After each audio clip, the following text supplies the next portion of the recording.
Hi friends, welcome back to Harsha kitchen. இன்றைக்கி நம்ம வீடியோவில் சூப்பரான ஒரு வெஜ் புலாவ் ரெசிபி தான் நம்ம இன்றைக்கி பார்க்க போகிறோம். இது கூட சூப்பரான உருளைக்கிழங்கு கிரேவியும் நம்ம பார்க்க போகிறோம்.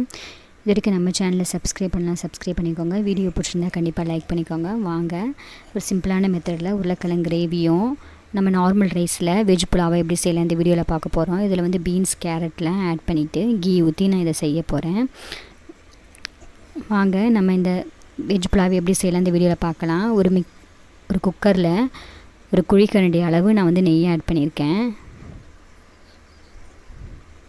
நெய் நல்லா ஹீட் ஆனதும் இது கூடயே நம்ம வந்து ஒரு 2-3 ஸ்பூன் அளவு நம்ம எண்ணெய் ஆட் பண்ணிக்கலாம். நீங்கள் ஃபுல்லாக இல்லை நெய்யிலே ஆட் பண்ணி கூட நீங்கள் செஞ்சுக்கலாம்.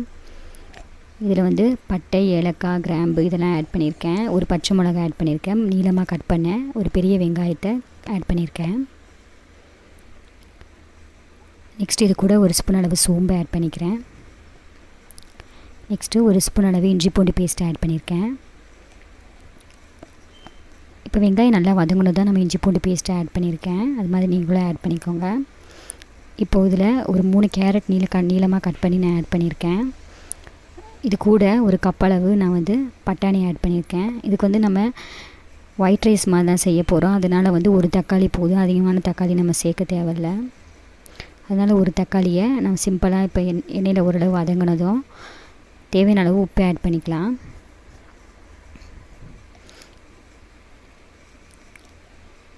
இது கூட நான் நார்மல் ரைஸ் தான் ஆட் பண்ண போகிறேன். நீங்கள் வந்து பாஸ்மதி ரைஸ்னால் நீங்கள் அதை ஆட் பண்ணிக்கலாம்.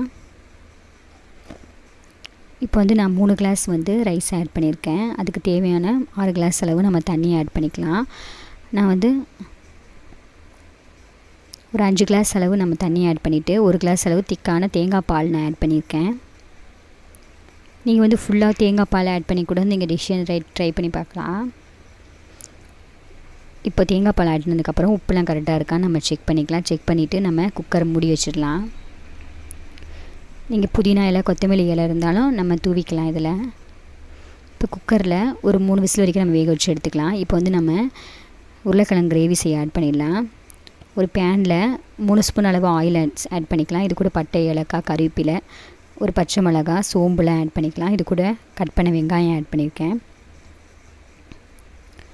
வெங்காயம் நல்லா வதங்கினதும் ஒரு ஸ்பூன் அளவு இஞ்சி பூண்டு பேஸ்ட் ஆட் பண்ணிக்கலாம். இது கூட நம்ம உருளைக்கிழங்கு வந்து நான் வேக வச்சு எடுத்துருக்கேன். ஒரு ஆஃப் ஆயிலில் வேக வச்சு எடுத்துருக்கேன். இது எண்ணெயிலே நல்லா வதங்கினா ரொம்ப டேஸ்ட் நல்லாயிருக்கும். அதனால் நம்ம ஆஃப் ஆயிலில் வேக வச்சு எடுத்துகிட்டு எண்ணெயில் நல்லா வதக்கிக்கலாம். இது கூட தேவையான அளவு உப்பு ஆட் பண்ணிக்கலாம். மசாலாவோட எண்ணெயில் சேர்த்து வதங்கும் போது உருளைக்கிழங்குள்ள மசாலா இறங்கி ரொம்ப நம்ம கிரேவி வந்து ரொம்ப டேஸ்ட்டாக இருக்கும். இது கூட ஒரு தக்காளி ஆட் பண்ணிக்கலாம். இப்போ எண்ணெயில் எல்லாம் நல்லா வதங்கிடுச்சு. இது கூட வந்து ஒரு ஸ்பூன் அளவு கரம் மசாலா, ஒரு ஸ்பூன் அளவு சில்லி பவுடர், ஒரு ஸ்பூன் அளவு மஞ்சள் தூள், ஒரு ஸ்பூன் அளவு மட்டன் மசாலா ஆட் பண்ணியிருக்கேன். நீங்கள் சிக்கன் மசாலா இருந்தாலும் நீங்கள் ஆட் பண்ணிக்கலாம். கிரேவி வந்து ரொம்ப டேஸ்ட்டாக இருக்கும். இப்போ மசாலா நல்லா உள்ளே இறங்கினதும் ஒரு ஸ்பூன் அளவு நான் ஹோம்மேட் மசாலா ஆட் பண்ணியிருக்கேன். நீங்கள் ஆட் பண்ணாலும் ஆட் பண்ணலாம், இல்லை நம்ம தேவையில்லை சில்லி பவுடர் நம்ம அதிகமாக ஆட் பண்ணிக்கலாம். இப்போ தேவையான அளவு நம்ம தண்ணி ஊற்றி இந்த கிரேவி மசாலா நல்லா குக் பண்ணி எடுத்துக்கலாம். இப்போ ஒரு மிக்ஸி ஜாரில் கொஞ்சமாக தேங்காய் ஆட் பண்ணியிருக்கேன், ஒரு கப் அளவு. இதில் சோம்பு, கொஞ்சமாக வேர்க்கடலை ஆட் பண்ணியிருக்கேன், கொஞ்சமாக கசகசா ஆட் பண்ணியிருக்கேன். இது எல்லாத்தையும் நல்லா பேஸ்ட்டாக அரைச்சி நம்ம இந்த கிரேவியில் ஆட் பண்ணிக்கலாம். அப்புறம் கிரேவியை நம்ம மூடி போட்டு நல்லா குக் பண்ணி எடுத்துக்கலாம். இது கூட நம்ம தேவையான அளவு தண்ணி ஆட் பண்ணிவிட்டு நம்ம மிக்ஸ் பண்ணிவிட்டு குக் பண்ணி எடுத்துக்கலாம். இப்போ கிரேவி வந்து ரொம்ப திக்னஸ் ஆகிடுச்சு. நம்ம வந்து கொத்தமல்லி இலை தூவி நம்ம அடுப்புலேருந்து இறக்கிடலாம்.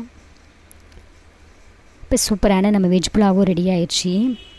இது கூட நம்ம வந்து கீ ஆட் பண்ணிவிட்டு சுற்றி அப்ளை பண்ணிவிட்டு அதுக்கப்புறம் வந்து நம்ம வந்து சாதத்தை நல்லா நம்ம வந்து கிளறி எடுத்துக்கலாம். அப்போ வந்து சாதம் வந்து ரொம்ப உடையாமல் சூப்பராக இருக்கும். நம்ம குழையாமல் நம்ம சாதம் வந்து சூப்பராக ரெடி ஆயிடுச்சு.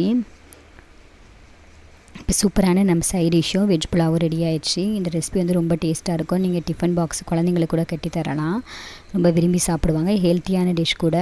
பட்டாணி நம்ம வந்து இதெல்லாம் சேர்த்துருக்கலாம். இந்த ரெசிபி கண்டிப்பாக உங்களுக்கு பிடிச்சிருந்தா வர்ஷா கிச்சன் தமிழுக்கு சப்ஸ்கிரைப்